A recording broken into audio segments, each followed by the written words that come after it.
Matt, just start with the challenge that Philadelphia presents to you guys tonight. Got some big players, and they're kind of middle of the pack on special teams, but they're ahead. They're in a playoff race, obviously. Right, they've got a lot of monsters in terms of offense. Starting with Giroux, he kind of is their quarterback on their power play.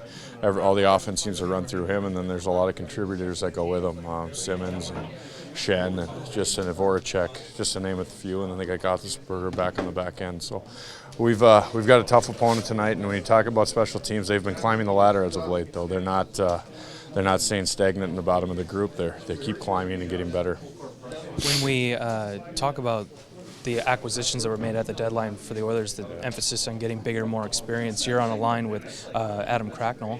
You only got to play one game with him, but so far, what do you like about his dynamic? I love the bigger bodies. His ability to skate and control pucks down low. We call it board work, board play. He's very good in those areas, and he complements the type of style that I like to play. He plays very similar hockey. And, I look forward to gelling with him and getting to be a little bit more consistent and look for good things.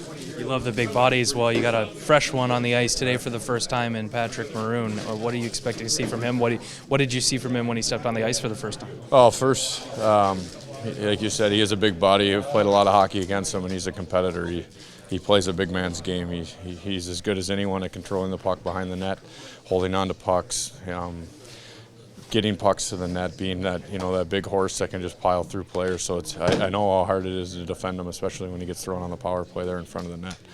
But I look for him to add a little bit more of that grit, a little bit more of that board play, and a little bit more of offensive touch, because we've all seen it. We know he has it. Last one, the Flyers are 21-1 when leading after two periods. It's kind of a silly question because you always want to jump out to a lead, right. But when you're playing a team that's known for closing out games, how important is it to maybe get the lead and keep it? Yeah, it's very important. They've got a good back end. Michael Neuwirth's playing very good hockey for them, and we know that this is the time of year when teams need to defend well, especially late in games. So we want to get out on top of them early and try to put them on their heels a little bit. All right, thanks, man. Yeah.